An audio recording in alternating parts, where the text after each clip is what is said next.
Hi everyone, welcome to the Denfair Speaker Series. I'm Sandra, I'm the editor here at Denfair. And I'm very excited about the panel that we have put together today. Woody and Maha come all the way from the UK for their first Australian appearance for the show. And if you haven't checked out the Zaha Hadid Design stand, please do so after the panel. I'm sure they'll be happy to have a chat. Today's chat is moderated by Suzy Annetta of Design Anthology, and she comes all the way from Hong Kong, although she's Melbourne born and raised. So I'm very happy to have all of these international guests here with us today. It's a very special moment. If we could welcome all of our guests before they begin the chat. There will be time for questions after this as well, so I will leave you to it. Good afternoon, everyone. Thank you so much for joining us. It really is quite a pleasure to have both Woody and Maha here with us this afternoon, all the way from London, as Sandra said. I think we're going to be talking about product quite a bit this afternoon, but obviously Zaha Hadid as an architect was probably, it's safe to say that she's more well known as an architect, quite a groundbreaking one, and also the first female Pritzker Prize architect. We're going to talk a bit about process and inspiration and a number of other things. We've got slides running through, and on those you'll see quite a bit of Zaha's early work. These sketches and paintings I think are probably lesser known. She was quite a prolific painter and drawer, sketcher, and also designer. In the years leading up to her first built projects, she was keeping busy with a number of other things, including painting and drawing and designing. And so when we talk about Zaha Hadid Design, it's not necessarily a new thing. It was very much always part of her work, and this sort of essence of multidisciplinary was always a part of her process and her approach. So I thought maybe we might start out with you two introducing yourselves and maybe talking a little bit about your background and how you came to be working at Zaha Hadid Design as architects, to be sort of moving over into the world of product design. Woody, you've studied at the AA school where Zaha graduated from, and you've been with the company for quite a while. Do you want to talk a little bit about that to start with? I started in 94. I was still a student. I took a year out, and it happened to end up with Zaha. It was only like five of us, 5, 6, 7, and Zaha just finished her first build project, the Vitra Fire Station, at that time. I think we were mainly working on competitions, publication, exhibition, and interior product at that time. Maha, you want to talk about your story? Mine is slightly different from Woody. I met Zaha at university when she was a tutor or coming to lecture. And from a conversation in the lift, I ended up moving to London and joining the office in '96. I did collect her books and looked at her paintings, so I admired her work a lot, and there was more that reason for me to join the office. So when we caught up the other day, we were talking a little bit about the process of her designing, and obviously, again, as I said earlier, that period of time leading up to her first built projects, that she was completing interiors and she was designing products.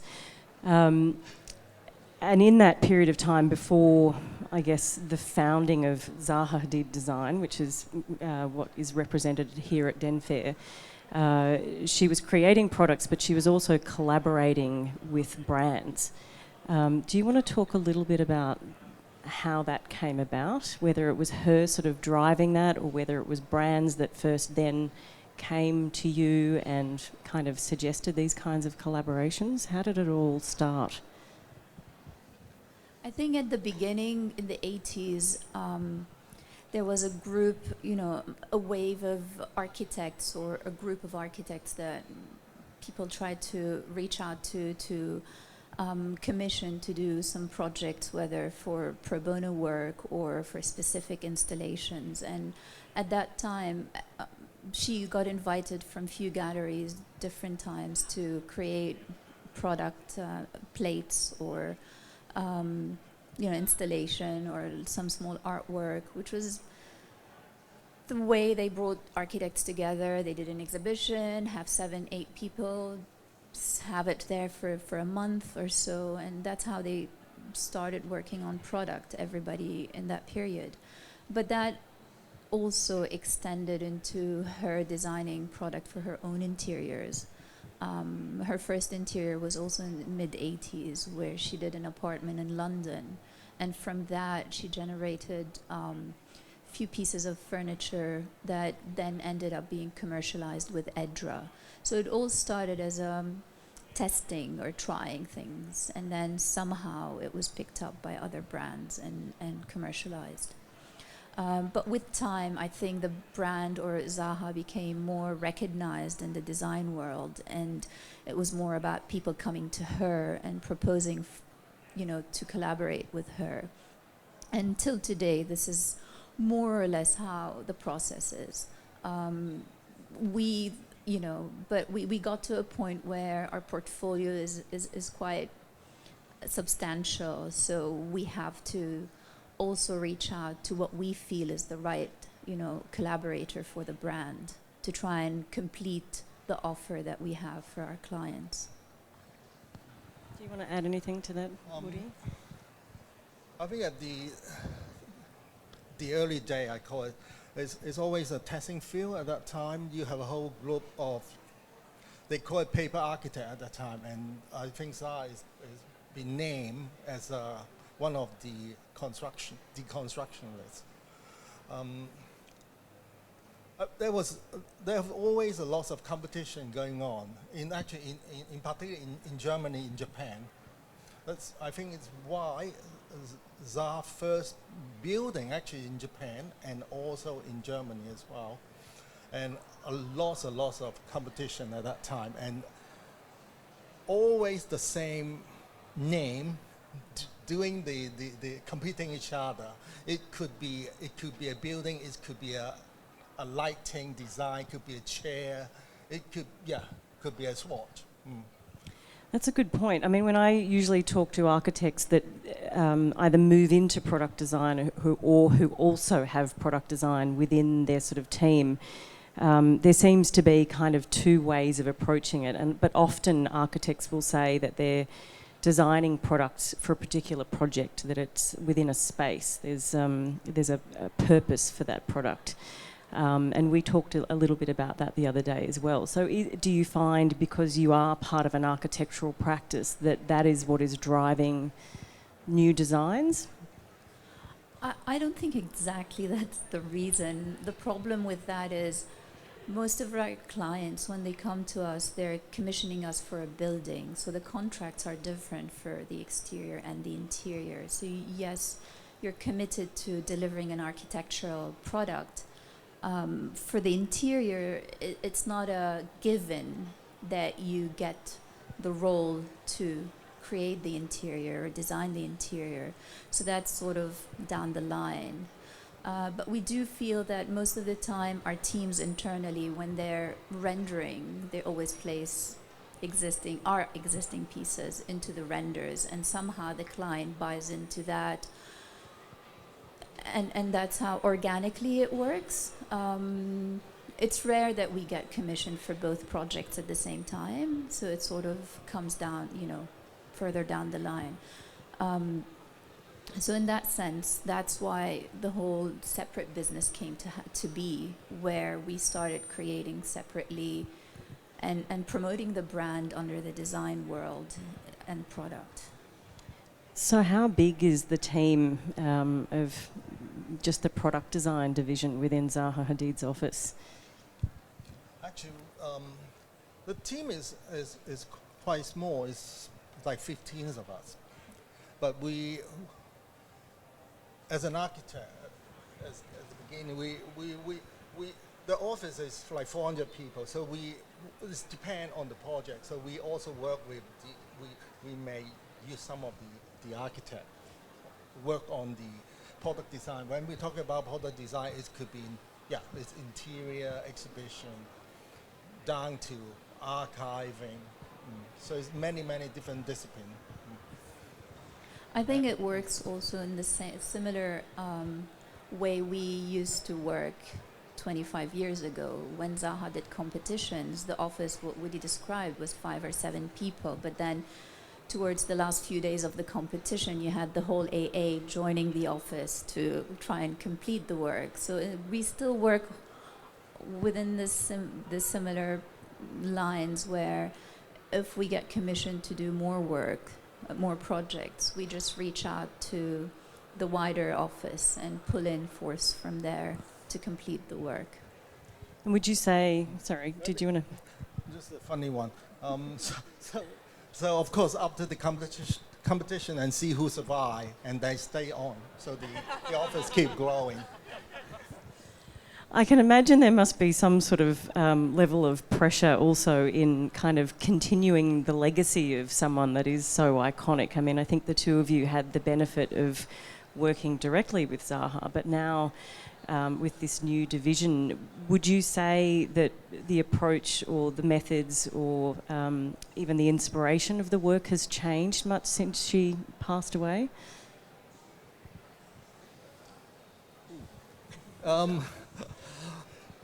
Of course, it's never the same. But it's always a team effort. It's a group thing. So, for example, I've been there for like 25 years. So there's like a core team. So who make decision with her. Of course, Zaha say yes, you do it. If you say no, you start all over again. So I think it's time maybe for us to grow up and take the lead. That's how I see it. Would you agree with that? Yeah. I think also you need, if you look at the history in Zaha's work and how it evolved through the years, it was never looking back and copying the past or reinterpreting the past, but it was more always looking to the future and reinventing yourself and moving in different directions. And I think that's what we learned from her. So we will not be looking at the past to copy or reiterate, but we will be looking at defining who we need to be 10 years from now. So that constant sort of challenging of yourselves, I think was also something that came up in our conversation in terms of the design and the production of the pieces that you have within the collection. So there's quite a wide range of materials within the collection. If you haven't had a chance to go and check it out, please do that. But I think one of the things that I picked up on was that you were sort of talking about really challenging production methods and artisans and the craftspeople that work with these materials. So maybe if we could talk a little bit about how you make those decisions of what to add to the collection, whether it's a material that's driving that decision, whether it's a product category that's driving it, or whether it's some other kind of relationship, or is it a combination? It's most probably a combination, but I think also we all are architects, so we don't have commercial knowledge, or we're learning as we go on how to do things. But one understanding is that we're targeting a specific buyer, which is a home buyer or a tableware buyer. So we are at the moment, with regards to how we're expanding the collection, we're trying to focus on that one area and strengthen that before we move on to other areas of design. But with regards to material, I think we're learning every time from working in different materials. The processes are different, the fabrication is different, the molding, the way you mold things are different or carve things. And once we we strengthen the knowledge in one, we're moving on to the next one. And of course, trying to find the right fabricator with the right quality. And once we feel comfortable with that, we move on to the next one. And I think you mentioned also that obviously when you're pushing craftspeople and techniques, that there has to be a little bit of give and take, I suppose, a little bit of compromise to a degree without losing the original vision. Maybe if there's one example from the collection that you want to use to talk us through how that... I think there was a crystal... was it crystal or the glass vases, maybe, if you want to explain that? Just one thing to mention is, for us working in the office, we've always looked at Zaha being the client. So we were more trying to please Zaha than pleasing the client at the time. And the way we learned was to not create one option for a design, but come back with many answers and many ways of seeing things for her to assess and direct. And I think that way of looking at things also comes across with the fabricators, where we don't go with one option, we go with many options, and then we try and bounce these ideas over to them and find out what they can produce, what are the limitations, and from that we learn and modify what we have.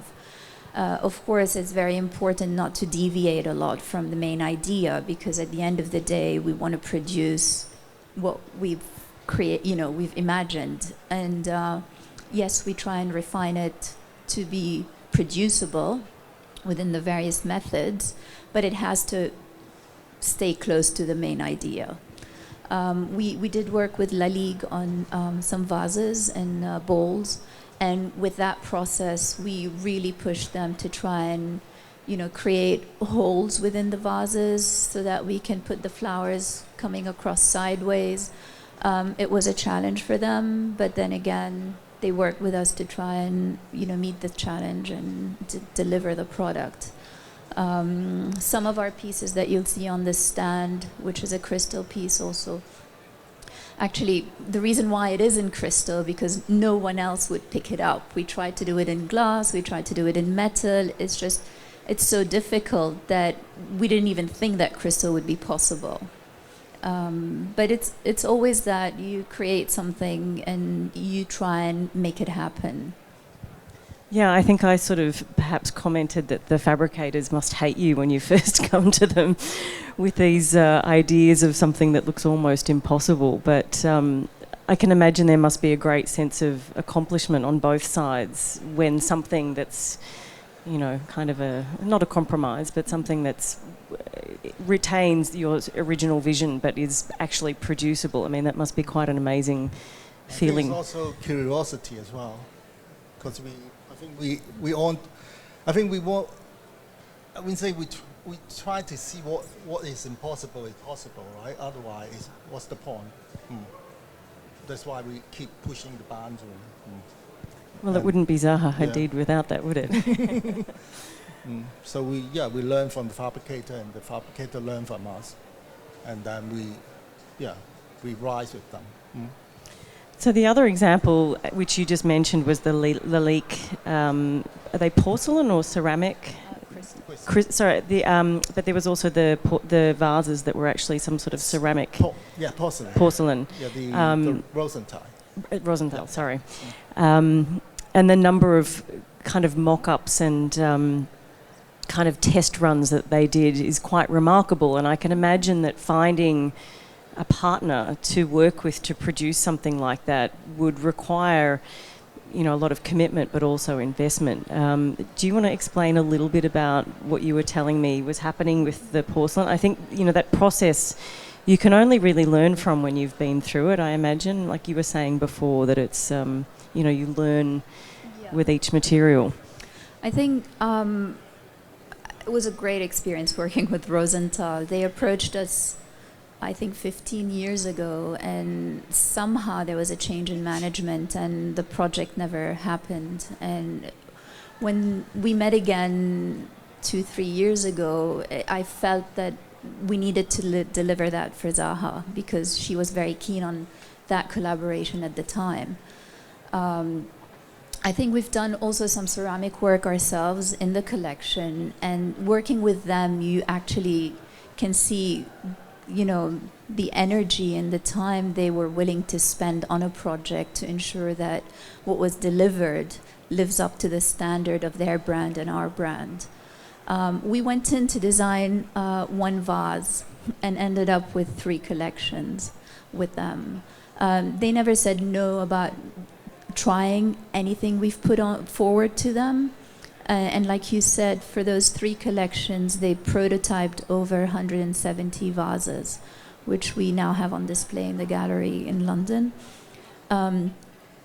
You know, some companies would just come back and say, that's not possible, we're not going to do it.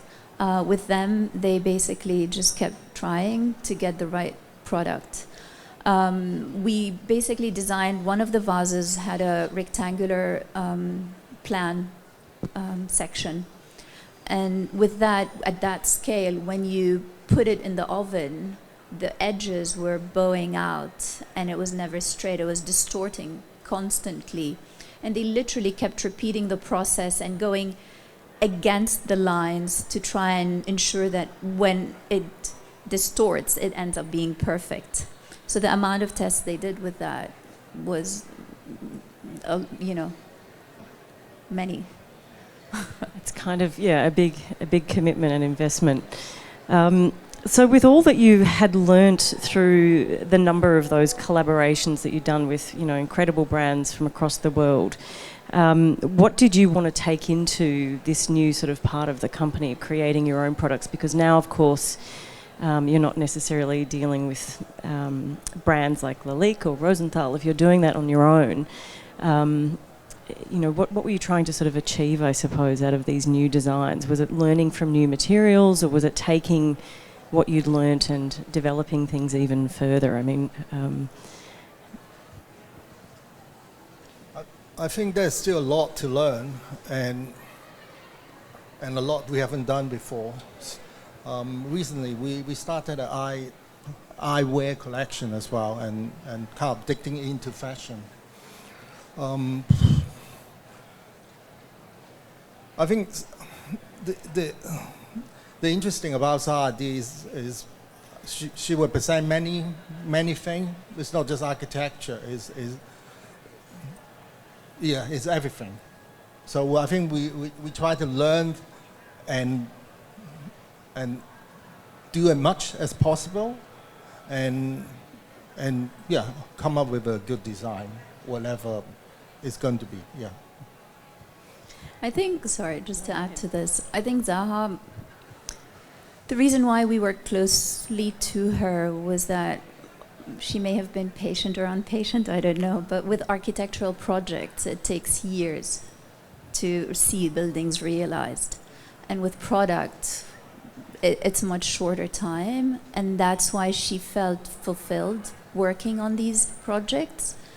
And I think for her, it was sort of a space where she could just test things and test her creativity also. And I think that's what it gives us at the moment. If we're not collaborating with other companies, I think we have the freedom to try things that no one else wanted to do with us and see where it takes us. So at least we feel we've got that freedom to test. yeah, I can imagine. I think that's something I hear a lot from architects who also work on smaller scale, that it's you know, very fulfilling to have something that's been produced in a much shorter period of time. So that's really what it is about for you guys, is experimenting and kind of continuing to push the boundaries and, you know, see where the Zaha name can go. I think, yeah, it's really depend. We're also doing like maybe could be larger sculpture. You never know, because we do a lot of installation, and there seems like there is also a demand. It's also, yeah, there's a lot to do with demand. Well, that's one thing we haven't really touched on yet, is obviously aside from the collection that you have here, which is quite expansive in terms of the materials, but also the size, but also the price point. You guys were telling me that the price points vary quite a lot, but if that is at one end of the scale, you're also producing very limited edition, more art pieces, would you call them, in partnership with specific galleries. So is that a very different process, designing and creating something that is, you know, maybe one of 10 as opposed to something that's going into mass production? Much easier. That's where you can produce something within a month. Whereas when you're commercializing something, you need to go through tests and certificates, and that takes longer. So on the screen, you can see some of the limited edition pieces that we have produced. In some instances, we've worked with some companies like Sitco for the past 8 years. And with them, the relationship is so strong that sometimes they come to us 2 months before the Milan Fair expecting us to deliver something that can be produced in time to show for the fair. And that's where it's easier to do things like that. I imagine you would need some pretty amazing suppliers and fabricators ready on call to be able to do something that quickly. I think we spoiled Zaha in that sense. She got to a point where if she needed something, we could deliver the next day. And I think with the fabricators or with our collaborators, it got to that point. I remember Bulgari coming to us a month before the Milan Fair, expecting us to create an installation for them in the garden of the hotel, which we delivered. And that's where sometimes we get projects because of that, because people trust that we can deliver in such short period of time. And sometimes it takes longer. Yeah, I would never have imagined that. I mean, they're quite deceptively simple, but I would not have thought that you could whip something up that quickly. Does that put you under a lot of pressure? Sure. I think put more pressure on the fabricator that hate and love us. But I think we can. One thing to say, there's a fabricator that we started working with 15 years ago that started working from a small room and grew with us, and actually now he does 90% of our work, and his work, 90% of his work is us, and the rest is for himself. So people do grow with us, and once you trust someone and you know that they can deliver, you go to them. And sometimes even, you know, when you're on a tight budget, they work with you because they understand what they'll be getting out of this. Even just, you know, the association between us and them. You know, we always do, you know, exhibitions, and we try and promote the work from the fabricators, so we promote their name. So there's always ways of making everybody happy and getting the right product out. So we sort of have already talked a little bit about the wide variety of materials that you're working with, and the learning process that comes with that. Has there been a particular material that you found particularly challenging, or that you've enjoyed working with more than others? It's probably a very personal preference. What about you, Woody? Is there anything? I think actually, I wouldn't see a product, but it's become like artwork. It's almost going back when we first started making paper model. I think those are the real art. Shame we can't buy them though. Because the client is actually Zaha, and yeah. I think the technology now, they help a lot to achieve almost more or less everything. It just need the patience from all parties. Well, I'm going to come back to the technology thing because I think that's a good one. But what about you, Maha? Do you have a favourite material or anything that stuck out in your mind as being particularly challenging? I think glass. Yeah. Just because we work a lot with complex geometry and undercuts, and to get that done in an affordable way is quite challenging. So we are learning more and more, and we are changing our designs. So the first product we designed in glass took probably longer to develop and produce than what we're doing now, because we now know what can and cannot be done and how to design. And the process itself is now shrinking in time, so which is, better for everyone. Yeah. So going back to obviously the fact that Zaha was drawing a lot and painting, which I think would surprise a lot of people. It certainly surprised me, because I think we perhaps have this idea in our head that, these shapes and these forms as buildings or as products are so irregularly shaped that it must have some kind of technology, some kind of software, or whether it's 3D printing, to be able to imagine these in 3D and then have them produced. Do you want to talk us through a little bit about how the beginning of a product might come about? Is it still with drawings? Is there any kind of special software that we need to know about?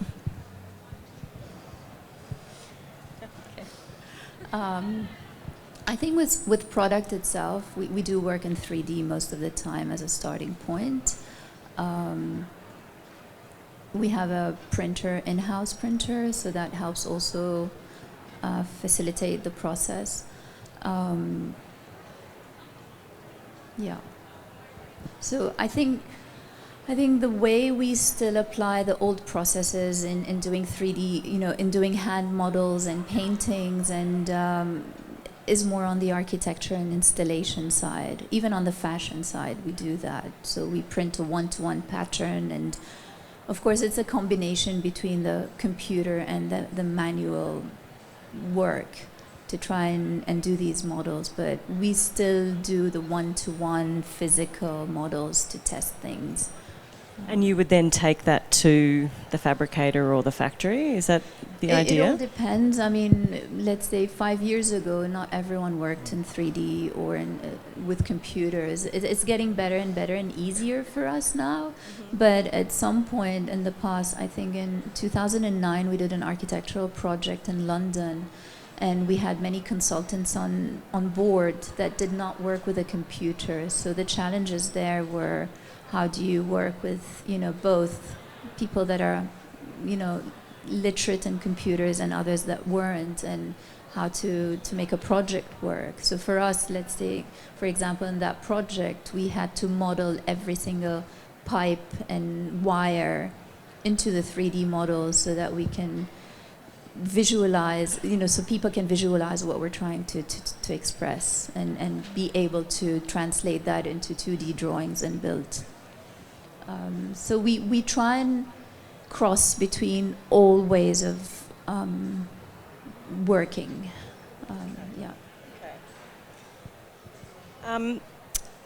Okay. Are there any other particular challenges that you might want to share with the young budding designers that we might have in the audience today?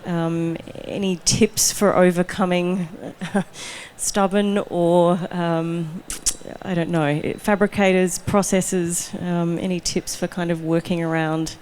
I'd imagine the designs that you're trying to get made are some of the most difficult, so if there's any tips from there, I'm sure it's going to be applicable. Is there anything that you could share with the audience?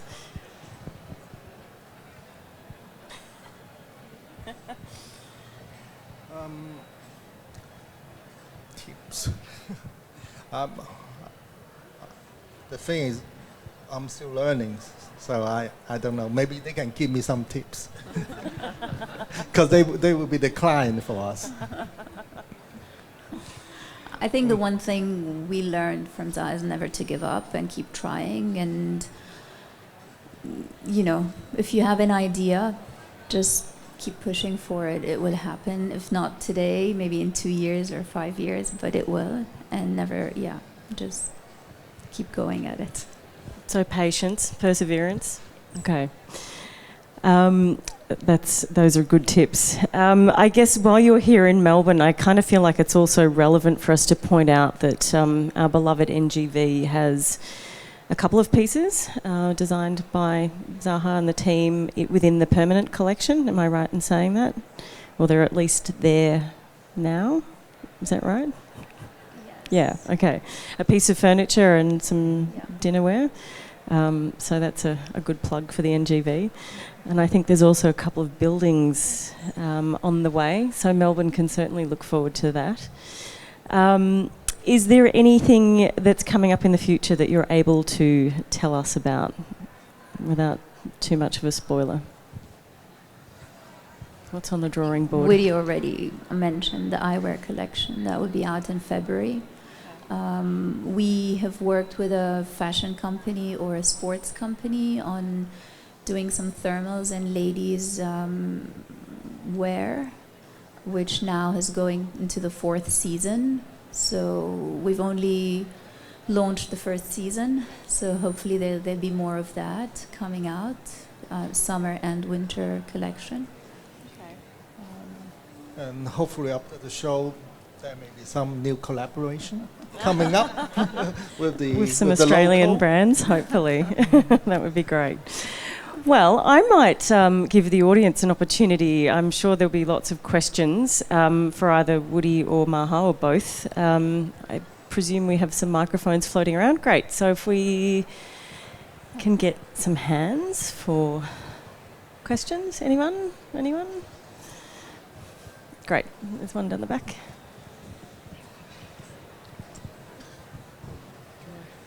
Hi, I had a question regarding a collaboration with Buffy, because Buffy seems like a very conservative company, and especially with your project in New York on the High Line, you had designed a kitchen. So how did you work with Buffy on that aspect? I think with that one, it went reverse. Instead of actually Buffy coming to commission us, it was the other way around. We were working on the project. You know, the developer wanted to bring Buffy on board. We designed the kitchen. They produced it. They were happy with the product. It became a catalog product. So it was a reverse process. But then again, for Buffy, they did everything to try and realize our idea to work for the project. And because of its success, that was the reason for them to take it on board into their catalog. Good question. Thank you. There's another.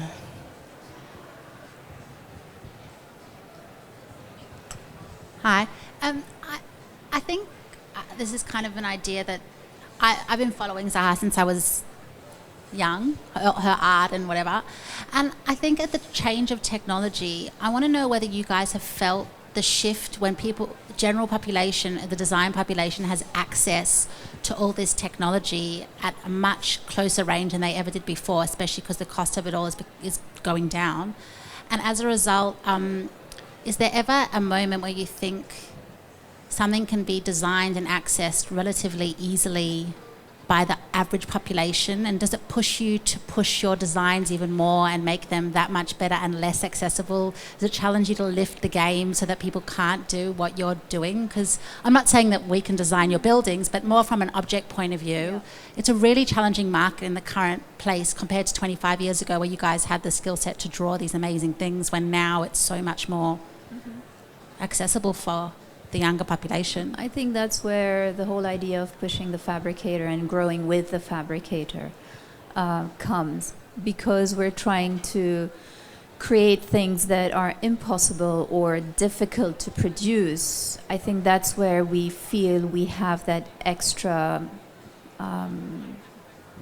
step. And I think in some of the cases with fabricators, they ended up, buying new equipment, learning new ways of developing things just to be able to accommodate us, and it helped them grow, and, it grows their work, and they're happy too.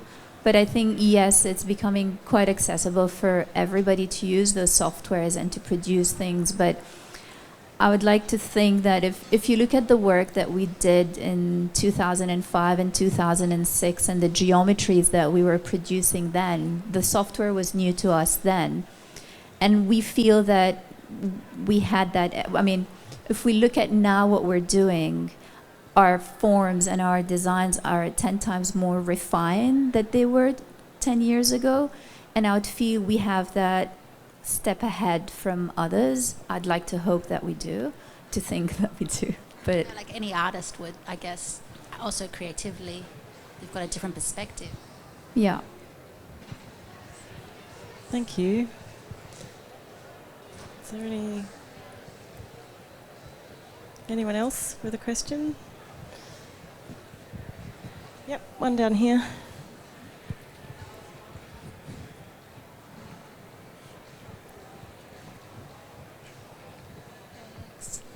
Hi, you mentioned towards the beginning that Zaha was kind of always looking forward and looking to the future and looking to reinvent herself constantly.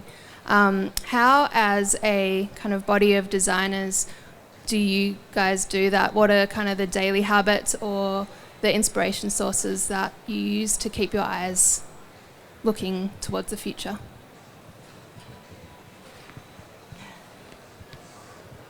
I think traveling is one thing. I think you just open your eyes and question everything. I think for Zaha also, when designing, she never looks at what's out there or what other designers are doing. It's more about what she wants to create. And yes, we do some research ourselves as the team. Yes, we get inspiration from nature and other photography or images. But I think it's never about looking who designed what and how can we do it better or different. It's more about what we want as an answer to that brief or that problem. Excellent. Do we have any more questions? Oh, yeah, one down the front here. Great. My question's a little bit based on ignorance because I had the impression that Zaha Hadid had worked with parametric design. Do you do that?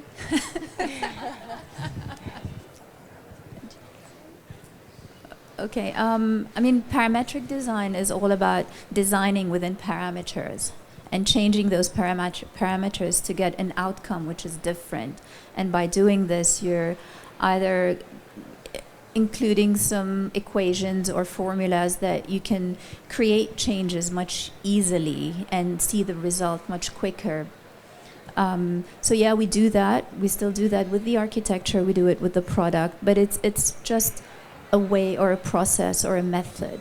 It's not everything, but it's a method. I think it's important to see all this too as not as a given. It's just a process. Yeah, all this technology. I did not know that either, so thank you for asking that question. Do we have any others from the audience? No? Really? Are you sure, guys? No more questions? Okay, well... I got one. Yep, okay, great. I'd like to ask Woody and Maha whether coming to Melbourne, coming to Australia, what sticks out for you in terms of the way that our cities are designed, the way that we, interact or we express design? Can you tell us anything or give us an insight about our own, the way that we come across from an outside perspective? I think we're still experiencing this. It's been 2 days, but we've been immersed in the putting up of the stand, and I'm hoping that Sunday, Monday we'll have the time to walk around and experience the city more. Yeah. I think the question comes generally from this idea that Australian design is quite young. So I think I'm always curious from that perspective to see what people from overseas think about it. But yeah, I agree, you have to have a bit more of a chance to experience it. Okay, we've got one down here. So I imagine Zaha was an incredible person to work with, but also a tough person to work with in an office. How do you work with a genius? How does that happen? Is it tough? No, I think it's the same as like how you work with your family. It's the same, so you have to deal with whatever come to your face. Deal with it. I think she had two sides to her. Yes, she was tough, but the reason why she was tough, because she knew your capabilities. She knew where you can be, and She was literally pushing you to achieve that and to do the best that you can achieve. Of course, when you're under pressure and trying to deliver, some words could be harsh and they can they can be difficult to accept. But she had her other side where she was very compassionate and empathetic, and you'd never hear it, but she will do it. She would behave in a way to make you understand that, to tell you thank you, basically. She would never say thank you, but she will have a gesture, whether taking you out to lunch or spending more time or picking up the phone and asking about you or your family if she knew something was wrong. So there was always this personal relationship in addition to the work relationship, and she made you feel that. Also, I think, in a way, we are representing her as well, so she have to make sure we do the right thing. I mean, the best of the best, because she's not going to do everything. Very diplomatic answers there. Do we have any other questions from the audience? Well, if that's the case, then I think perhaps on behalf of Melbourne and Australia, we should give you both a very warm welcome and a big thank you. It's a pleasure to have you here.